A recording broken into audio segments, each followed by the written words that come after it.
Friends, आज का video एक धमाकेदार होने वाला है क्योंकि आज इस वीडियो में हम जानेंगे एक ऐसा आईपीओ आने वाला है अगले कुछ महीने के अंदर। ये आईपीओ आने वाला है जिसका वैल्यूएशन सबसे ज्यादा होने वाला है, इंडिया मार्केट का सबसे ज्यादा वैल्यूएशन होने वाला है। यानी 2010 में जो कोल इंडिया का आईपीओ आया था इसका सबसे ज्यादा वैल्यूएशन था, यानी 15,000 करोड़ का आईपीओ था जिसका वैल्यूएशन।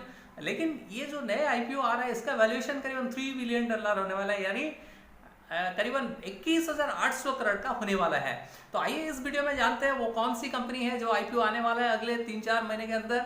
वो कौन सी कंपनी है इसके बारे में पूरा डिटेल जानेंगे। हेलो दोस्तों, मेरी कमल हंसा मेरे यूट्यूब चैनल पर आपका स्वागत है। आपने अभी तक मेरे चैनल को सब्सक्राइब नहीं किया है तो चैनल को जरूर सब्सक्राइब करें। ऐसे वीडियो अपडेट्स के लिए मेरे चैनल को सब्सक्राइब करिए, साथ ही साथ बेल बटन को प्रेस करें और नोटिफिकेशन आपको मिलता रहेगा। हेलो दोस्तों, आज हम जो आईपीओ के बारे में डिस्कस करने वाले हैं वो कोई और नहीं है, ये जाना माना नाम है पेटीएम, यानी सबसे leading digital payment company IPO आ रहा है। यानी पेटीएम का आईपीओ आ रहा है जो कि अगले कुछ हफ्तों में आने वाला है। और इसका जहां तक इसका जो इन्वेस्टर है उनकी अगर हम बात करें, ये सबसे बड़ी इन्वेस्टर जैसे सॉफ्ट बैंक हो गया, इसके अलावा जैसे बक्सर हाथवे हो गया यानी वॉरेन बफेट की कंपनी, इसके अलावा एंट ग्रुप यानी अलीबाबा बैक्ड ये कंपनी है। यानी इन लोगों ने ये इसका इन्वेस्टर है, यानी कंपनी, इस कंपनी का इन्वेस्टर ये है। और इसका जो करंट वैल्यूएशन है पेटीएम का ये $16 बिलियन का है, 16 बिलियन का है। और इस आईपीओ के तहत ये कंपनी जो है अपना वैल्यूएशन करीबन $25 बिलियन से $30 बिलियन तक पहुंचाने की कोशिश करेगा ये आईपीओ के तहत। आइए इसका प्रोसेस समझते हैं। जैसे कि मैंने बताया कि कोल इंडिया सबसे बड़ी आईपीओ आया था पहले कुछ सालों में, यानी 2010 में इसका जो आईपीओ आया था करीबन 15,000 करोड़ का आईपीओ आया था। लेकिन उससे भी ज्यादा ये इसका वैल्यूएशन होने वाला है, करीबन $3 बिलियन यानी 21,800 करोड़ का ये वैल्यूएशन होने वाला है। ये सबसे बड़ी होगी इंडियन मार्केट में, ये सबसे बड़ी आईपीओ होने वाला है।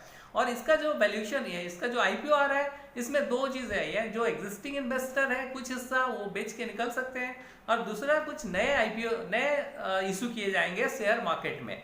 और इसका जो इन्वेस्टमेंट होगा, इसमें जो इन्वेस्टमेंट बैंकर होगा वो मॉर्गन स्टैनली सबसे ऊपर है, मॉर्गन स्टैनली। इसके अलावा और भी कई सारे बैंकर्स हैं, इन्वेस्टमेंट बैंकर्स है, लेकिन मॉर्गन स्टैनली का नाम ऊपर आ रहा है सबसे। और इसका जो लिया गया है डेट, यानी कब तक ये आने वाला है, ये करीबन दिवाली के आसपास यानी नवंबर महीना में ये लिस्टिंग होने वाला है स्टॉक एक्सचेंज में। इसका जो प्रोसेस आईपीओ का ये जुलाई से शुरू होने वाला है, जून एंड या तो जुलाई फर्स्ट वीक तक इसका प्रोसेस शुरू होने वाला है। तो आइए जानते हैं इसका पूरा डिटेल में। इस कंपनी के डिटेल जानने से पहले हम इसका फाइनेंशियल के ऊपर थोड़ा नजर डालते हैं, यानी रेवेन्यू के ऊपर थोड़ा नजर डालते हैं। जैसे कि कंपनी का पिछले साल का जो कंसोलिडेटेड रेवेन्यू था वो 1% का बढ़ा है पिछले साल से, यानी करीबन 19-20 को इसका जो रेवेन्यू था 3,280 करोड़ का था। वाइल ये लॉसेस जो है 30% कम हुआ है पिछले साल के मुकाबले में, नहीं 2,942 करोड़ का लॉस हुआ है according to the annual report. और कंपनी अपना बिजनेस जो है एक्सपैंड कर रहा है फाइनेंशियल सर्विसेज में, वर्टिकल में, जैसे स्टॉक ब्रोकिंग हो गया, म्यूचुअल फंड हो गया, जनरल इंश्योरेंस हो गया, इस सारी चीजों के ऊपर यानी सारी फाइनेंशियल प्रोडक्ट के ऊपर अपना बिजनेस ग्रो कर रही है। और इसका फाइनेंशियल का अगर बात करें, इसका जो रेवेन्यू हुआ है, यानी जो रेवेन्यू जनरेशन हुआ है पिछले 2016 में FY16 में इसका जो रेवेन्यू जनरेशन 573 करोड़ का रेवेन्यू जनरेशन हुआ था, जबकि इसका एक्सपेंडिचर 1,763 करोड़ का था, जबकि इसका लॉस था नेट लॉस 1511 करोड़ का लॉस हुआ था। और FY17 की बात करें, इसका रेवेन्यू 813 करोड़ का था और इसका जो लॉस था, एक्सपेंडिचर था 2047 यानी 2047 करोड़ का एक्सपेंडिचर था, जबकि इसका लॉस था 8,086 करोड़ का लॉस था। और इसी तरह अगर 19 की बात करें या 20 की बात करें, 19 का जो रेवेन्यू एक्सपेंडिचर था, रेवेन्यू था वो 3,391 करोड़ का था, जबकि इसका एक्सपेंडिचर था 7,254 करोड़ का। और इसका नेट लॉस था 3,959 करोड़ का इसका लॉस था। FY20 की बात करें, इसका रेवेन्यू जनरेशन होता है 3,350 करोड़ का, जबकि इसका एक्सपेंडिचर था 5,861 करोड़ का, लॉस हुआ था 2,833 करोड़ का। तो पिछले साल के मुकाबले ये 1% ग्रोथ हुआ है, जबकि इसका लॉसेस में 30% का कम हुआ है, कट हुआ है इसका लॉसेस में। अगर इन्वेस्टमेंट रिसर्च फर्म बेंस्टिन की बात करें, बेंस्टेन ने कहा है कि expect to double its revenue to $1 billion in by FY23, FY23 के अंदर ये अपना जो बिजनेस है ग्रो करेगा, करीबन $1 बिलियन को इसका अपना रेवेन्यू ग्रो करने वाला है। तो ये गुड स्टार्ट हुआ है अपना लेंडिंग बिजनेस में। ये भी लेंडिंग में भी काम करती है, लोन वगैरह में भी लोन भी प्रोवाइड करती है। तो ये लेंडिंग बिजनेस में भी अच्छा काम कर रही है, जो कि अपना मर्चेंट को और कंज्यूमर्स को दोनों को ये लेंड कर रही है, जो कि क्रूशियल है। इसका फ्यूचर में ये क्रूशियल होने वाला है कंपनी के लिए। According to business, according to company insiders, ये जो कंपनी है फिनटेक फॉर्म है, ये प्रॉफिटेबल होने के लिए कोशिश कर रहा है। पिछले साल यानी 2019 से ये कंपनी जो है प्रॉफिटेबिलिटी के तरफ जा रहा है। यानी इसका जो यूपीआई का ट्रांजेक्शन चल रहा था, उसमें जो कैशबैक ऑफर चल रहा था, वो स्कीम को बंद कर दिया है। इसके चलते उसका रेवेन्यू में ये फोकस कर रहा है। अभी बिजनेस एक्सपेंशन से ज़्यादा रेवेन्यू में फोकस कर रहा है, ताकि उसको थोड़ा रेवेन्यू में अच्छा रिटर्न मिले। और यूपीआई की जहाँ तक बात है, तो यूपीआई में वो बंद किया है, अपना जो कैशबैक ऑफर दे रहा था वो अभी बंद किया है।